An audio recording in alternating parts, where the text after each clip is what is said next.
Bismillahirrahmanirrahim. Assalamu alaikum. Mathematics grade 9.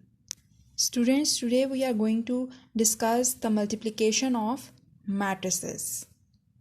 इससे पहले last exercises में स्टूडेंट्स आप लोग एडिशन एंड सब्ट्रैक्शन पढ़ चुके हैं मैट्रिसेस की. अब हम मल्टीप्लिकेशन को देखेंगे. तो मल्टीप्लिकेशन को देखने के लिए हम ये चेक करेंगे सबसे पहले कि किन दो मैट्रिसेस की मल्टीप्लिकेशन आपस में पॉसिबल हो सकती है, उनके लिए कंडीशन क्या होनी चाहिए. तो सबसे पहले हम लेट कर लेते हैं A and B are two matrices. ठीक है, ए एंड बी जो हैं वो दो मैट्रिसेस हैं. आपने ए मल्टीप्लाई बाय बी अगर निकालना है तो वो कब पॉसिबल होगा. A multiply by B is possible if, ठीक है, कब पॉसिबल होगा, जब number of columns in A के नंबर ऑफ कॉलम्स किसके इक्वल आ जाएंगे, number of rows in B. तो हम क्या चेक करेंगे, मल्टीप्लिकेशन के लिए हम जो फर्स्ट मैट्रिक्स होगा जो इस केस में ए है उसके number of columns second matrix के नंबर ऑफ रोज के इक्वल होने चाहिए. इसमें सेकंड मैट्रिक्स हमने क्या लिया हुआ है, बी. तो ए और इंटू बी, तब हम इन दोनों मैट्रिसेस को आपस में मल्टीप्लाई कर सकते हैं जब फर्स्ट मैट्रिक्स के कॉलम सेकंड मैट्रिक्स की रो के इक्वल होंगे. ठीक है, अब हम इसको एक एग्जाम्पल के साथ देख लेते हैं. Let A equals to 4602 and B equals to 14. ठीक है, अब हम इन दोनों मैट्रिक्स का ऑर्डर लिख लेते हैं. ऑर्डर, ठीक है, ऑर्डर ऑफ ए क्या होगा, हम ऑर्डर कैसे लिखते हैं मैट्रिसेस का, m into n. m means number of रोज. इसमें कितनी रोज हैं, 2 रोज हैं, तो 2 multiply by number of m into n होता है, n नंबर ऑफ कॉलम्स. इसमें कॉलम्स कितने हैं, 1 2 2. ठीक है, इसका ऑर्डर 2 इंटू 2. अब इसका ऑर्डर देख लेते हैं. ऑर्डर ऑफ b, b का ऑर्डर देखें. सबसे पहले हम क्या लिखते हैं, रोज 1 2 इंटू नंबर ऑफ कॉलम्स लिखते हैं 1. ठीक है, तो 1 नंबर ऑफ कॉलम आ गया. अब ये दोनों के मैंने ऑर्डर्स लिख लिए हैं. अब मैंने चेक करना है कि ए इंटू बी पॉसिबल है कि नहीं. तो उसके लिए क्या होना चाहिए, number of columns in A equal होने चाहिए number of rows in B. अब देखें, कॉलम ए के नंबर ऑफ कॉलम्स कितने हैं, 2. नंबर ऑफ कॉलम्स कितने हैं, 2. बी की नंबर ऑफ रोज कितनी है, 2. ठीक है, फर्स्ट वाली रो होती है, सेकंड कॉलम होता है. इसमें हमने कॉलम देखना है तो 2 है, इसमें हमने रो देखनी है तो वो भी 2 है. ये आपस में इक्वल आ गए. सो A multiply by B is possible. ठीक है, अब हम एक और केस देख लेते हैं इन्हीं मैट्रिक्स का. यही दो मैट्रिक्स लेते हैं और इसको B इंटू ए देख लेते हैं. ठीक है, इस केस में भी यही होना चाहिए, number of columns in A equals to number of rows in B. ठीक है, अब आप देखें इस केस में number of columns in B होगा, सॉरी. ठीक है, क्योंकि आप पहले बी मैट्रिक्स है ना, तो number of columns in B और number of rows in A. अब हमने इसमें ऑपोजिट हो जाएगा. ठीक है, क्योंकि B into A find out करना है. So number of columns in B हम चेक करेंगे तो कॉलम्स कितने हैं बी में, 1. ठीक है, and number of rows in A check करने हैं तो नंबर ऑफ रोज इन ए क्या है हमारे पास, 2 2. These are not equal, so B into A is not possible. ठीक है, हम इसकी मल्टीप्लिकेशन नहीं कर सकते, इसकी मल्टीप्लिकेशन पॉसिबल नहीं है. अब देखिए students, a into be possible था।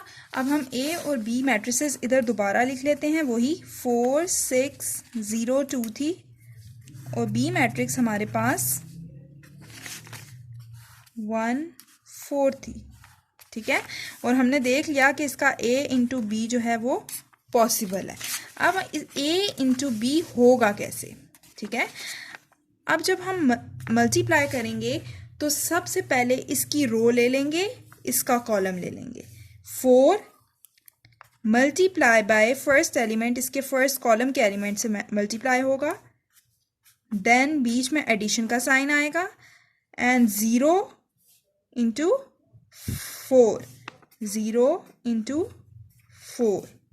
ठीक है, फिर नेक्स्ट हमारे पास 6, सेकेंड 6 को 1 के साथ multiply by 1 plus 2 multiply by 4। ठीक है, बीच में हम एडिशन का साइन डालेंगे। नेक्स्ट 4 1 ज़ा 4 प्लस 0 4 ज़ा 0, 6 1 ज़ा 6 प्लस 4 2 ज़ा 8, 4 प्लस 0 इज़ 4, 8 9 10 11 12 13 14। ठीक है, सो ये हमारे पास फाइनल मैट्रिक्स की फॉर्म आ गई है।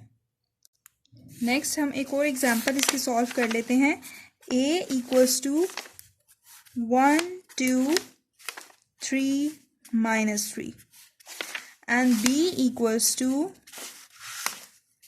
-1 3 0 2, और हमने फाइंड क्या करना है? a into B. सबसे पहले हम चेक करेंगे कि a इंटू बी पॉसिबल है या नहीं। तो हम a की क्या चेक करेंगे? Number of columns. Number of columns कितने हैं? 1 2, इसके नंबर ऑफ कॉलम्स 2 हैं। सेकंड की हम क्या चेक करेंगे? रोज 1 2, 2 इंटू 2 सेम हमारे पास आ रहा है, सो इसकी मल्टीप्लिकेशन पॉसिबल है। अब हम मल्टीप्लाई करना स्टार्ट करते हैं।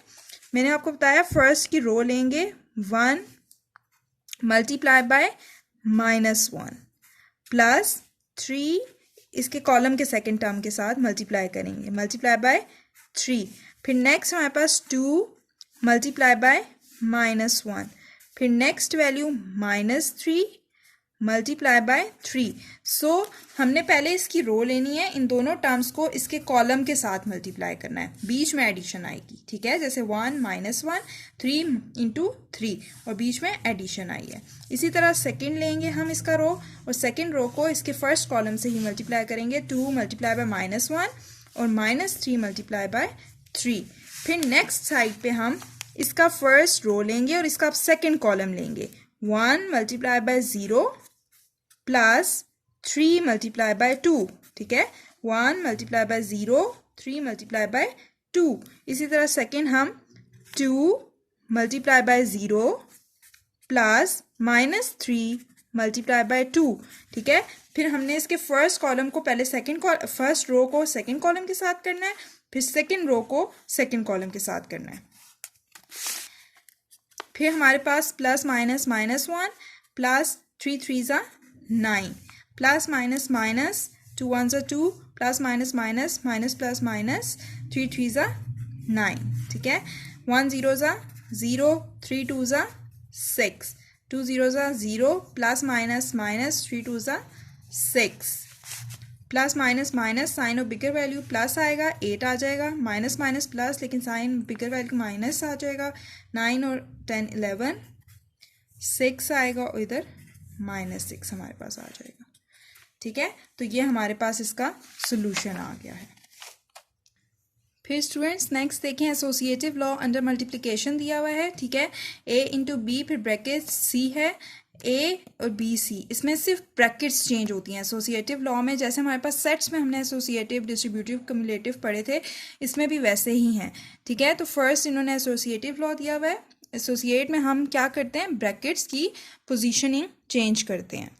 फिर नेक्स्ट पेज पे हमारे पास डिस्ट्रीब्यूटिव लॉ दिया हुआ है with respect to addition, with respect to multiplication over addition and subtraction. ठीक है, तो हमारे पास डिस्ट्रीब्यूटिव लॉ में क्या होता है कि हमारे पास जो टर्म बाहर ब्रैकेट्स के बाहर होती है वो अंदर डिस्ट्रीब्यूट हो जाती है अंदर वाली टर्म्स के साथ। जैसे हमारे पास ब्रैकेट के अंदर b प्लस सी था और बाहर a था, तो a हमारा अंदर डिस्ट्रीब्यूट हो जाएगा b के साथ भी और c के साथ भी। ठीक है, फिर नेक्स्ट हमारे पास कम्यूटेटिव प्रॉपर्टी है which is A B equals to B A. बहुत सारे केसेस में कम्यूटेटिव प्रॉपर्टी होल्ड नहीं करती मैट्रिसेस में, लेकिन कुछ केसेस ऐसे हैं जहाँ पे मल्टीप्लिकेटिव कम्यूटेटिव प्रॉपर्टी होल्ड करती है। फिर नेक्स्ट आप देख लें मल्टीप्लिकेटिव आइडेंटिटी ऑफ मैट्रिक्स। ठीक है, मल्टीप्लिकेटिव आइडेंटिटी ऑफ मैट्रिक्स का ये मतलब है कि जब हम दो ब्रैकेट्स को मल्टीप्लाई कर रहे हैं, जैसे कि ए और बी, ठीक है, ए और बी को आपस में अगर हम मल्टीप्लाई कर रहे हैं तो उसका आंसर फर्स्ट वाला मैट्रिक्स, जैसे इसमें ए है तो उसके इक्वल आए, और जब बी ए हम उसका करें तो तब भी आंसर इज सेम आए। ठीक है, तो ए बी इक्वल्स टू ए आए, ए बी जब हम दोनों मैट्रिसेस को मल्टीप्लाई करें तो वो इक्वल टू ए आए, एंड जब हम उसका इन्वर्स जैसे बी इंटू ए करें तो तब भी आंसर ए के इक्वल आए। तो ये हमारे पास मल्टीप्लिकेटिव आइडेंटिटी हो जाएगी।